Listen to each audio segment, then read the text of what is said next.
Hello, just before I start the podcast, I just want to say I say the wrong date at the very beginning, and this is because I'm in Singapore and I recorded it at gone midnight, Singapore time, so my brain was going, right, actually it's one day less than what it says on my watch, but actually it isn't because my watch is still on UK time. So yes, this is the podcast for Saturday the 19th, even though in a minute I'm going to say Friday the 18th, sorry. You are listening to Season 2 of The Diary of a Wannabe Writer, the short and often daily podcast in which I chronicle my life and attempt to be a writer by writing daily. Sometimes.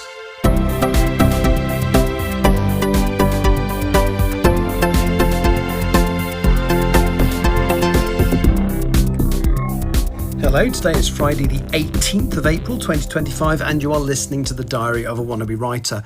And no, I'm not on location, I'm in my hotel room. I've had a funny kind of day. My sleeping, as you're aware if you've been listening to this, has been all over the place when I'm at home. So I suppose it makes sense that it would be all over the place when I'm in Singapore as well, a country with a 7-hour time difference from home. And my plan was to go out for a long walk today and to do this and to do that. And I ended up basically sleeping and waking up at sort of normal time for the UK, which was mid-afternoon in Singapore. And then I just felt a bit down, not quite sure why. So I didn't do anything much. I basically listened to some Big Finish dramas and audiobooks and stuff. And it was getting quite late in the evening, Singapore time. And I suddenly thought, I haven't done any writing. And it's the power of the podcast. I really didn't want to have to come on here and go, oh, I've done nothing towards my writing today. So this definitely works. That's the reason I do this. So I decided to go and have something to eat. It was about 10 o'clock. Oh, actually, it was about 10 o'clock. And then a friend of mine phoned me. So I chatted for half an hour and then decided to go and have food. And I went to a place called the Coffee Bean and Tea Leaf and had a Caesar salad. And I'm a little bit worried about it now because I've been doing very well with this keto kind of diet that I've been doing. And I'd forgotten about the croutons in a Caesar salad. If I'd remembered, I'd have said, hold the croutons and possibly even the Caesar sauce. But then there was so little of it, I figured that probably wouldn't be enough to be a problem. Anyway, so I'm now thinking I shouldn't have had the Caesar salad, but it doesn't matter. I mean, in terms of what else I've eaten today, I did leave the hotel room earlier to go to, there's a really lovely supermarket downstairs. And it does whole chickens. It does whole chickens, but very small whole chickens. So not like the kind of size when you walk into Tesco's chicken counter, probably a fraction of the size of that. So it was basically enough for a satisfying meal for myself. Nice bit of protein and fat. And I enjoyed it, actually. But anyway, yeah, so I decided that I would try and do some work. So as I sat waiting for my food and then during and after I ate it, I took with me my iPad and I had the prologue of Empress of the Trees up on it.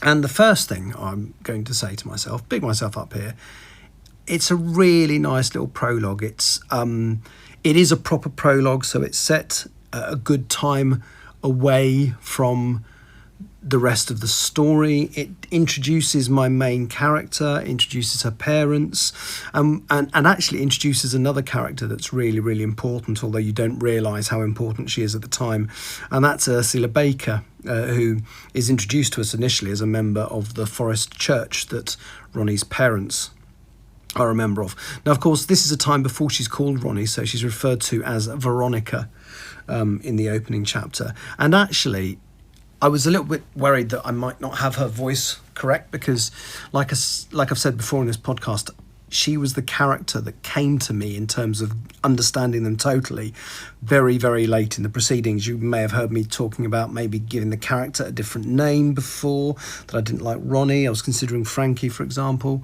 which is a great name. But once I got the character, and there was this moment, as I've said a billion times before, sorry if I'm saying it again, where she pulls a gun on someone and threatens to kill him if something doesn't happen, and it's meant to be a bluff, and it turns out not to be a bluff, and she shoots and kills him. And that literally, as I was writing, it sounds ridiculous, but as I was writing it, I didn't know that was going to happen. My chapter plan said, she doesn't kill him, it's a bluff.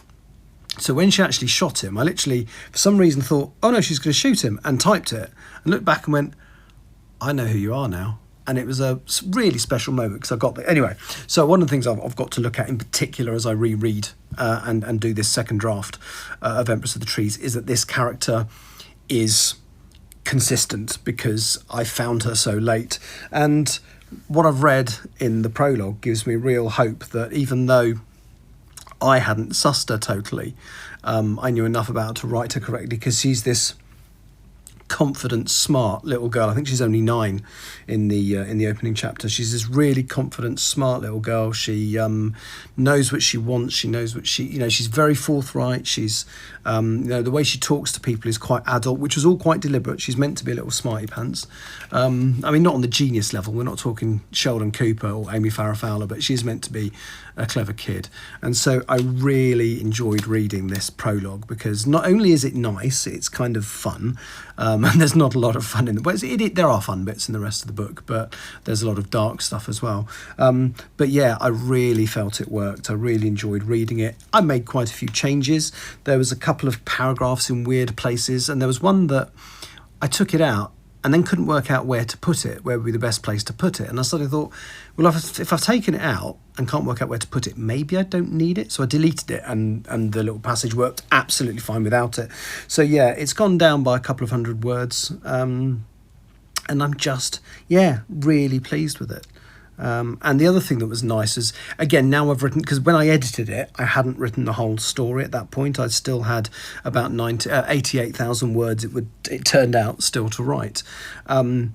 But there was one character, the one that becomes really popular. She's referred to as Mrs. Brown mainly in this chapter, but it's Mrs. Ursula Brown, who's my little old lady character, Ursula. And there's a bit where she walks directly up to the tree that she's sort of chosen, and there's just a little line that Mr. Brown and